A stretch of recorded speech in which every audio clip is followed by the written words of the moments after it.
What's up, Internet? Welcome to the Sport Folio show. My name's Mike Jones, hanging out at a Friday at Media Zone in Palm Beach County, having a couple beverages with the boys. Gentlemen, introduce yourselves. Go for it, Brad. Brad Gehl, I'm a professional golfer and also the founder of the Hangry Project. Good to be with you guys. Yeah. As always. I am James Spencer, as always. Mm-hmm. And you have a badass Hangry Project hat on today, sir. And it complements the stash, to be honest. That's such a deep handlebar mustache. That's the only adjective I have for it. Very Movember of me, right? True. Mitch Sadowski would be proud. He will be, yes. Yes. That thing's good. Yeah, welcome to the show, bro. Yeah, no, it's good to be on. I love getting in talking with you guys.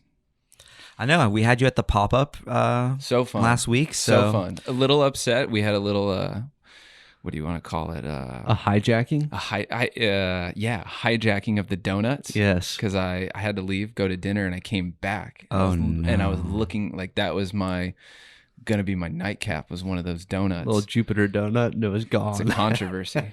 And it was gone. And we think we know the culprit. We definitely know the culprit. Oh, There's wow. video footage. We might have to get Adam Jones from Jupiter Donuts on speed dial. Make runs to the gallery. I was so upset. Yeah. I mean, bottom line, I got almost like, no, but it's all right. It's good. I probably didn't need it. Are you like a classic glaze? Or are you like those over-the-top bacon and maple? No, I'm not. I'm not over the top, but sometimes I like to mix it up. Donuts are always so hard because it's like you got to commit. You got to commit to the whole donut. You can't just be biting off a piece like a cookie or something. You got to commit. So It's the real deal. I'm not. Yeah, I like the crunchy old-fashioned glaze. true. Sprinkles? True. Bear claws are good. Nah, No? just easy. Oh, yeah. Well, I think we should get an update on the Hangry Project. Let's start there. Okay. And then roll in from that. Yeah, beautiful. Awesome. Yeah, no, the Hangry Project's been going. It's been going amazing considering the circumstances throughout this year. Yeah, dude. We made a film where we introduced the Hangry kids to golf, which is the sport I love and which has taught me so much. It basically was what gave me kind of the life lessons and structure to found the Hangry Project and have confidence that I can grow it. And it was an amazing journey that we took together this summer. Basically every Thursday at the first tee of the Palm Beaches, we taught them golf and followed them throughout their kind of home lives and got to know the different personalities and not just be checking in on them every once in a while, but really got to know the Hangry kids day to day and their families and what they have to go through in the 2020 environment that a lot of us are very privileged to have even just a roof over our heads that's stable. And it was really amazing to get to know the kids and just the absolute character and value. And it was funny. I mean, it was just the some of the quotes and some of the content that we got from the kids this summer was just so authentic to who they are. And for someone who's never listened to the your Palm Beach podcast episode or know what the Hangry Project is, just give us like a elevator pitch. No, the Hangry Project was a nonprofit I started back in 2018 in the fall, and basically I put a fridge in a skate park and I give food to the kids that skate there, and the idea was to support the skateboarding community, and the fridge was really the planting of the seed for the Hangry Project. And what it's become in that time is basically, you could call it a mentorship program where I'm getting to know each of the kids and coaching them day to day on how to be the best that they can in this environment. And that's really what it's become. The fridge was really the planting of the seed, and then the community around it and is what I've kind of tried to be a mentor around and just give all the lessons that I've learned along the way back to the Hangry kids. And that's what the Hangry Project's all about. And I tip my cap to you because it's something that I know Mike and I want to do in the future is give back to some of the youth and provide opportunities. Yep. Right? Yep. And you've done that with not only somebody who can film the skaters, right? I But- like to film. But also just showing them that, hey, there's possibilities out there outside of what you're thinking. Endless. Yes. Endless. Yeah. And that's what a credit to my parents. I mean, that's the opportunity that they gave me, was to be myself. And my dad gave me a set of golf clubs, and I didn't. You couldn't get them out of my hand. My dad gave my brother a skateboard, maybe a little unwillingly. He didn't like it, but my brother never stopped skating. I mean, I got my camera from my mom. Yeah. So Yeah. So Supportive parents, bro. yeah, and that's and the parents of the hangry kids that I've been working with, that's the same thing. They're like they want the kids, and they see the value at Phipps Park down in West Palm Beach where the Hangry Project lives. And that to me that's everything. So let the creative outlet flow, right? Yep. support That's exactly right. It's a regular Renaissance man over here. No, I'm just, you know what? There was a quote in a movie that I heard, and it was just, I'm doing what I can, and that's it. I'm just doing what I can. So Cheers to that. yeah. And Spence and I grew up with all the board sports. So Yeah. Sometimes when you're a skateboarder, you're looked down upon in society as like a punk or a rebel or whatever it may be. But I know that the friendships that we made at skate parks, and then studying up in Jacksonville with Kona, epic skate park with so much history. And there's just like brotherhood that you create with these people. Yeah, no, it's family. Hard to describe. Like, you've watched the Dogtown movie. Yeah. I mean, it just gives me the chills to think about like the friendships and the memories that you make, and like when someone nails a trick or something, everyone just goes bonkers, right? You're just like, so I've always loved that tribe, that community with the skate world, because golf is a little more, you're by yourself. It's a little more introspective. It's crazy. So it's cool that you can. Well, that's the thing. These cultures can learn from each other. Yeah. And a lot of people don't want to. A lot of people want to be in their own bubble. But for me, the value in skateboarding has taught me more about myself in golf than I ever could have, just with what just that's given me. But family's the word that comes up for me in skateboarding. Family. I mean, every time I walk into the park now, it's like I got Angel goes, "It's family time. Let's go. I love it. Let's go." And I'm like, all right, I'm about it. Let's do it. I recently saw a video of Tony Hawk yelling out his window, "Do a kickflip to somebody." yeah, that was a whole so good. Oh, Eric Costin and I don't know if Costin started that. Oh yeah, but they'll like look at a guy on a longboard and like yell, "Do a kickflip." I'm so nervous for that day. I can kickflip, but it takes me a couple tries. And I'll admittedly say that Eric Costin's shoes were my first pair of skate shoes. For real? Yeah. It's like a lot of people have the Janowskis or like a pair of Vans, because Vans was really like that first skate shoe company. Sure. But yeah, Janowskis and Costins, and now the wave that SB Dunk is on. I got a pair on right now. Yeah, no, that's transcending for what the culture is in fashion and all that stuff as far as skating is concerned. And you've always been such a creative skater. Like, Spence is always like the guy that would like do a nose stall onto like a random rock. Yeah, or like, dude, that's it. That's it. No, that's what it's about. That's my wife makes fun of me, but every time we drive by, I'll look at something not as a structure, but how could I skate that structure? Oh my gosh, that was my whole. That was such a big part of my China experience last year, was just the infrastructure that they have there. I remember we stayed at a hotel that was across from an abandoned water park. Okay. I could walk right in, and I'm like, I just was like, you can't imagine. And it's like, it is Dogtown. I know. It's like, I'd want to go back, but skate down like a water slide. It would be visually amazing. There's a video by Put me in bubble wrap. Yeah. Adidas Splits video is really good. That was out of Japan. That was visually aesthetic, so nice, but it had just some great skating in it. They've done a great job portraying different skate scenes in different worlds. And since you mentioned China, I think you should tell the listeners and the viewers what you were doing over there. Yeah, last year I played on the PGA Tour China. It was a really amazing experience, because the previous years I'd played in South America, on PGA Tour Latino America, and then a couple what's called Corn Ferry events here and there. Basically, that's like AAA ball, where you're working your way up. And the international tours were an amazing thing that the PGA Tour have done and grown over the last, I would say even 5 years. I don't even know how long the Latino tour has been sanctioned by the PGA Tour, maybe 7 or 8 years. Yeah. And so last year I played on the PGA Tour China. I finished 15th on the money list, and it was I grew so much, because it's a sacrifice going there and leaving, my family, and and it was a responsibility, and it was the different time zones and the adjustments and the way I had to treat my diet, the way I had to treat just about everything was different. And I enjoyed it. I loved it. But yeah, I competed 14 weeks. I did the first week almost as a trip, because I could afford it. I had enough money, and I was like, I'm going to try Q school, and I loved it. And I finished 4th. Attaboy. And I was like, I traveled with a buddy who didn't do as well, and he couldn't handle it. But I'm like, I think I got to go back. And then I played the 13 or 14 events of regular season, and And how about this year? What's What that? would the tour do this year for you guys since you couldn't travel? I tell you what they did. So basically, we couldn't travel, and so I'm very close with a couple of the guys that are running the international tours. And basically, I mean, we were having talks. I played an event in Mexico in March, and then basically, boom, shut down. So I call him at the end of March, and this is like right when quarantine was starting and lockdown was happening. And I'm like, "What are you going to do?" And he's like, "I don't know." And they created a tour. When I say out of thin air, it was out of thin air. Sure. Like a lot of people don't give enough credit to the guys that are running these developmental tours and the feeder program that to the PGA Tour. They created what was called the Local IQ Series out of nothing in a pandemic with no budget. I mean, just that's incredible. Incredible. And so they curated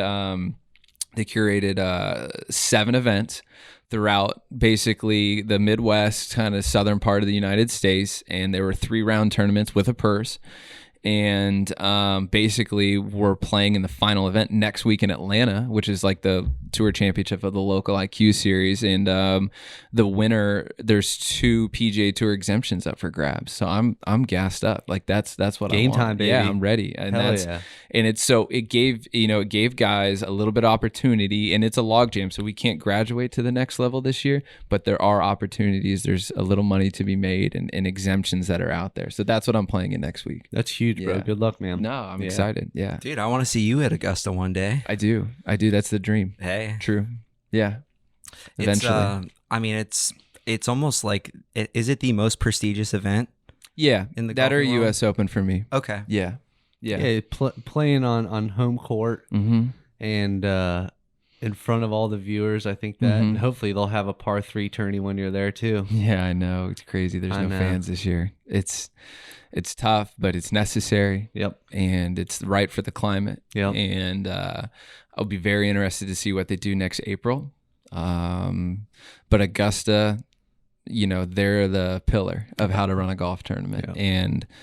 And whatever they do will be the right decision. Correct. And I hope it's, I'd love to see fans, because that energy you saw from Tiger last year in the highlights that are coming out. Priceless, bro.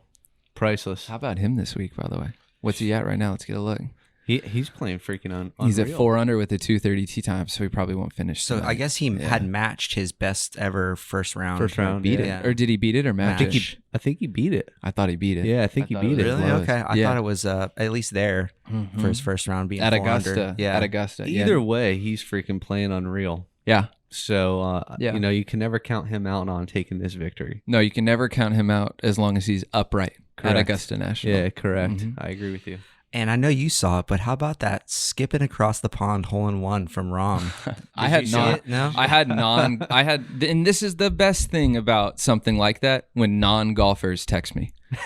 Artist. I had Timmy who works at the gallery, who's an artist. He texted me and he goes, "Do you see this?" And I'm like, I love when a golf shot spreads that wide. Correct. And even though it was a skip to back pin off the bank, it is one of the most insane shots I've ever seen. It was spectacular. Yeah. On his birthday, nonetheless. Oh, really? Yeah. Yeah, crazy. I mean, from the time that he hit the ball, it must have traveled for like 15 seconds. I try and skip a rock that well, and I can't do that. So that was pretty impressive. So how does it work when you get invited to one of these tournaments? Do you get to play a couple rounds as practice before? As far as Augusta's practice different shots, right? Correct. Yeah. So there's PGA Tour events and then there's majors. Yeah. So majors are obviously kind of a different standard. Augusta's even more different. Yeah. So in a case like Augusta, when you do get the letter and you're invited, you can go up and play practice rounds. But I think you have to be accompanied by a member. And that's on your own time. And then as far as the week is concerned, the schedule for a guy this week is they'll probably get there Sunday or Saturday, and they'll get situated in their accommodations for the week, and then they'll do maybe an easy 9 on Sunday. But it's different for everybody, their preparation. But I know the guys this week, they did 9 holes on Sunday. I think they did 18 Monday, 9 holes Tuesday, 9 holes Wednesday. And then they're working with their trainers. They're hitting balls. They're kind of practicing in between. So they've seen the course. They know the conditions. They already have their plan. And then Thursday is when the flag goes up. And then execute, baby. Yeah. And there's, Yeah, I guess there's like an opening ceremony where they bring like two OGs out and they let them tee off in front of everybody. Jack Nicklaus and Gary Player this year. Yeah. So cool. Yeah, it's the tradition at Augusta is rooted. Well, and one of the coolest things too is when you win the tournament, you become a member. You become a member for life. Yeah. So there's also not only the perk. purse. Yeah. Well, you're invited to play in the Masters forever. That's even better, right? That's nice. That's the key. Yeah. Sandy Lyle was wearing suspenders out there yesterday. Bless. Bless. That's fashion, awesome. baby. Speaking of fashion, wearing that Cubbies hat, bro. Yeah, man. I gotta, my brother lives up in Chicago and I love the energy that comes out of Chicago. I'm very Midwest. Okay. And Dexter Fowler's a good buddy of mine, and he won a World Series with the Cubbies. And so had a day, was able to go catch a game, grab a hat, and it's my team. I know Sean Wilson will be happy. Absolutely. Sport Folio's biggest fan, Sean Wilson. Let's throw it over to his segment real quick, shall we? Perfect. All right. To you, Sean.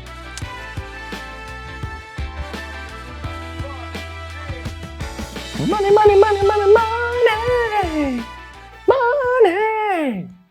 Today, we're talking about Skipper's favorite thing, money.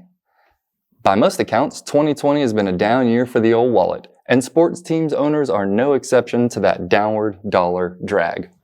You know who's not feeling the pinch, though? Gehl Miller, owner and chair of the Larry H. Miller Group, who used to own the Utah Jazz.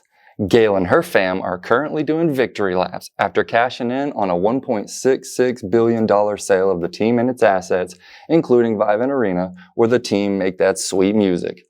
The team now belongs to Ryan Smith, founder of survey software firm Qualtrics, who just cashed one of those big Publishers Clearinghouse style oversized checks for $8 billion when his firm sold. And talk about a feel-good story. Ryan grew up rooting for the Jazz, playing junior Jazz basketball, and wishing he could one day play for the hometown heroes. I guess the next best thing would be signing everyone's paychecks. $1.6 billion is a big number, but insanely rich hedge fund manager Steve Cohen is not a guy you want to get into a financial pissing match with. Dude just bought the New York Mets for $2.4 billion, ending the Wilpon family's 30-plus year run and eclipsing the former record for an MLB sale at $2 billion when the Dodgers were bought by Guggenheim Baseball Management in 2012. Mr. Cohen isn't putting the checkbook away either. To start, he's pledged to push upwards of $9.5 million to restore pre-pandemic level salaries to all Mets employees, reversing the 5 to 30% salary cuts that began in March. And an additional $2.5 million is going towards creating a seasonal relief fund for Citi Field employees and subcontractors. Mr. Cohen also has the deep pockets to max the MLB's luxury tax cap, meaning the Mets could get to a $210 million salary injection. I mean, that would help end the pain and suffering, wouldn't it?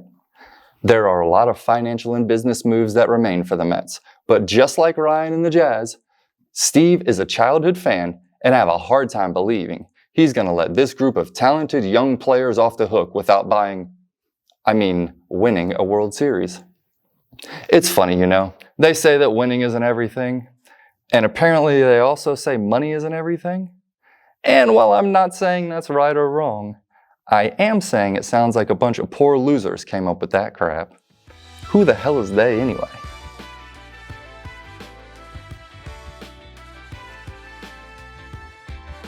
Thank you, Sean Wilson. We appreciate the digital closest that we feel to you. Even though you're in Key West, we feel like you're right here at Media Zone with us. Yeah.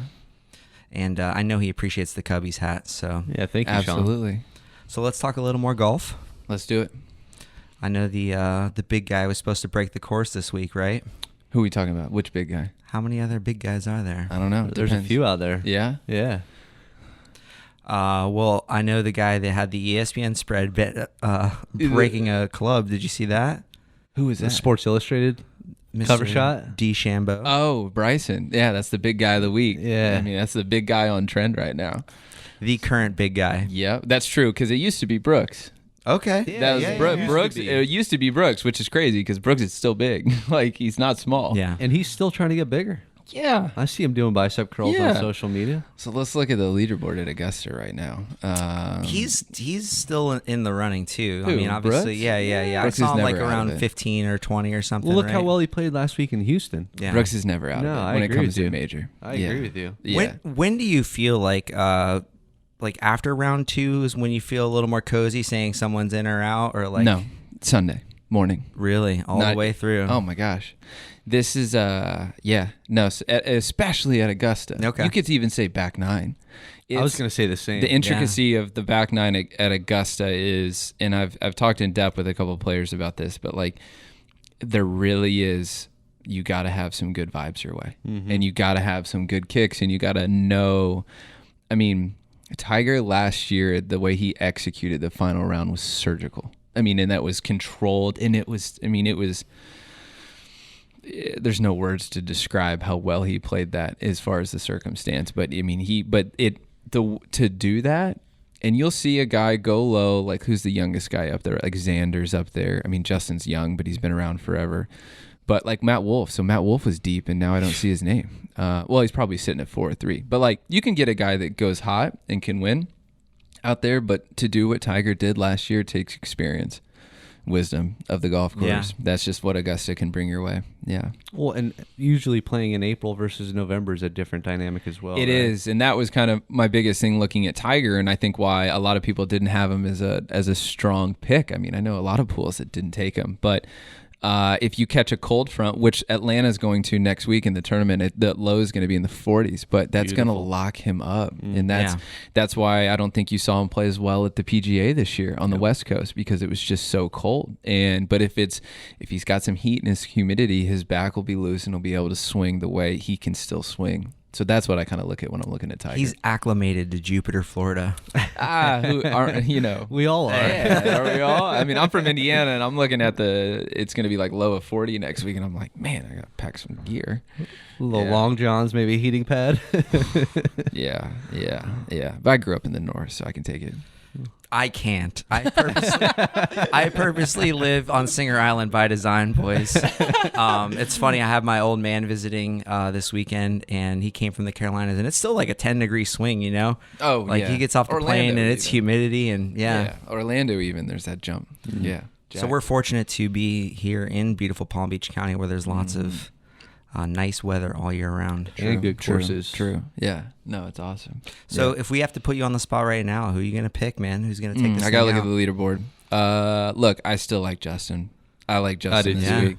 I think he's what's he at? So he's +1 through 3 on the start. That doesn't mean anything. But it's like, I think his preparation for this has been some of the best I've ever seen out of him as far as the focus. And he's always focused, but he's really been taking it to another level of discipline, especially when it comes to his body. Well, I've been watching him train much, much harder this year.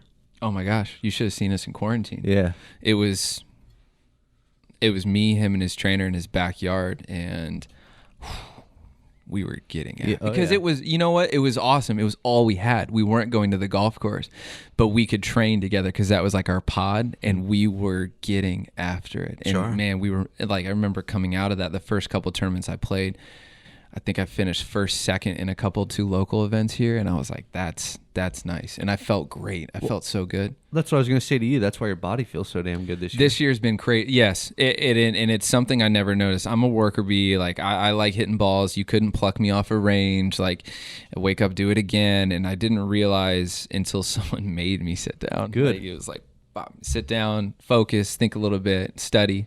Yeah. And train your body as far as, and I think that's, Whoop. I wear this Whoop, and I've been on it literally I started November. This is going on 12 months now. Yeah. And I think Willamette and the technology he has there is amazing. And it's helped me sleep. It's helped me train. It's helped me focus more as an athlete, and especially, I think he has something with it. I like that it doesn't have a clock on it. I like that it's not spitting stuff at me constantly. I check it when I want to check it. But Whoop, I know Justin's on it. I mean, I think you've got a lot of guys, almost the whole tour has been on it because it actually was catching COVID early. Yeah, they had to. for the respiratory. Yeah. So I love it. I think it's been really, really good. And This guy's been a Whoop fan for as long as I can remember. we've been using them for years with a lot of our baseball guys and me personally.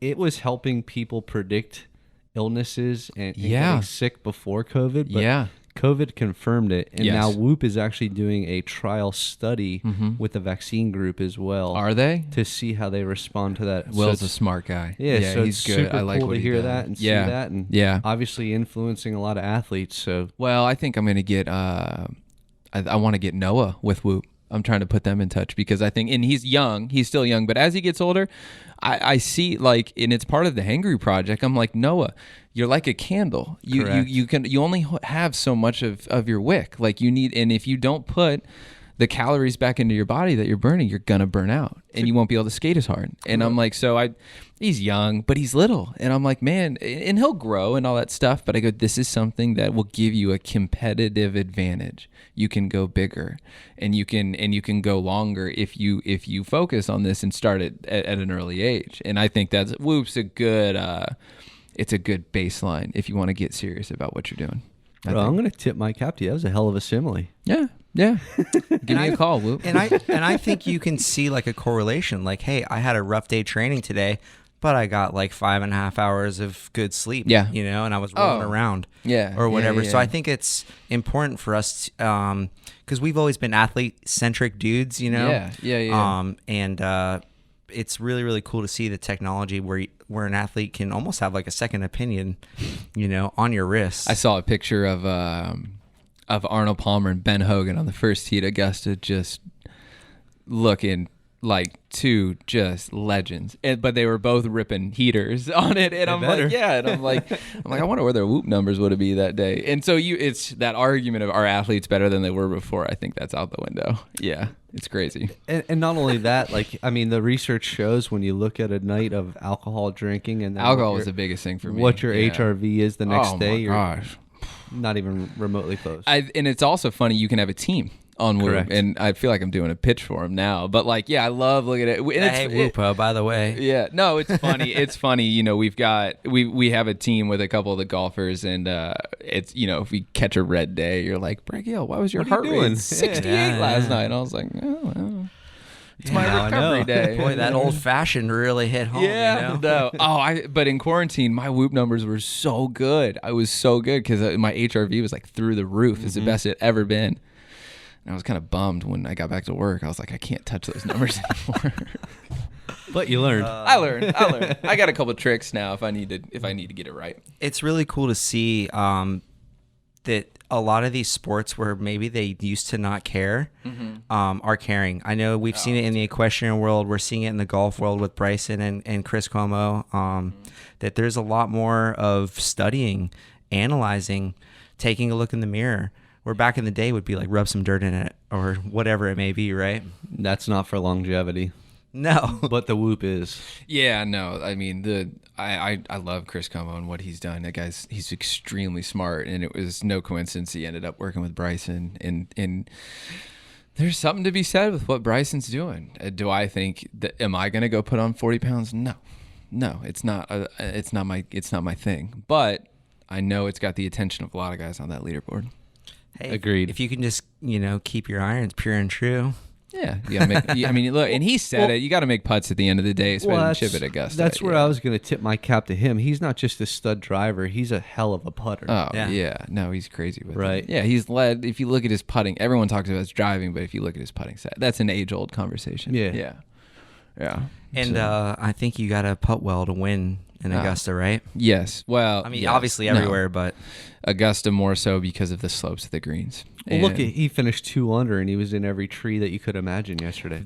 I told one of my buddies that took Bryson. It was so funny. We were playing golf yesterday. He's like, Bryson's in the trees every shot, and I was like, if he can get away with a 2 under and feel decent about it, he'll be all right. Yeah, he's winning. Yeah.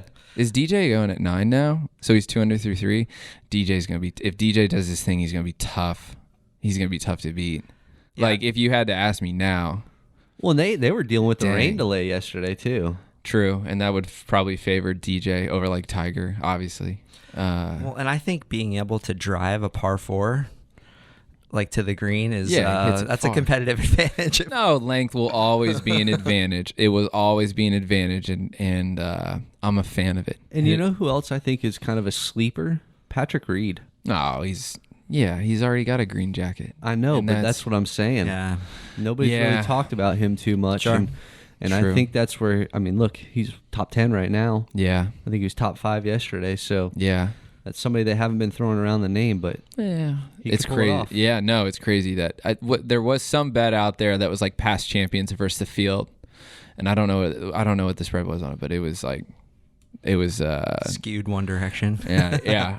It wasn't in favor of the past champions. I thought that was interesting. Oh wow, really? I think so. Yeah. It was interesting. Well, maybe I might be wrong there. But. Maybe next week we can get you on the green screen in there and splice in a little post Augusta analysis. I can give an update. Yeah. Yeah.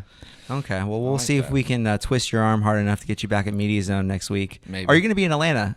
I'll be in Atlanta next week. Okay. Yeah. Well, we'll work call it out. in. I can be a call in. That's easy. That's easy. Yeah. So, is there anyone else that you want to thank, give kudos to, shout outs?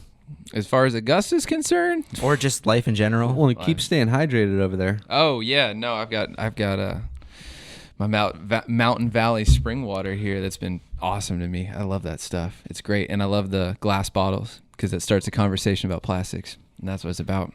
It's from the source, baby. No, you know it's the good. deal. You know. No, the deal. I know the deal. I really like this brand. I like what they do. I love the logo. I like that they got authentic on the front of it. So it has to be a good alignment. Hey, when you're containing minerals and electrolytes, we're all winning. Mm-hmm. That's what's up. Well, gentlemen, thank you so much for joining us on a Friday morning at Media Zone. Thank you for having me as always. This place is the best. Ubuntu. Yeah. Cheers. Cheers. Cheers.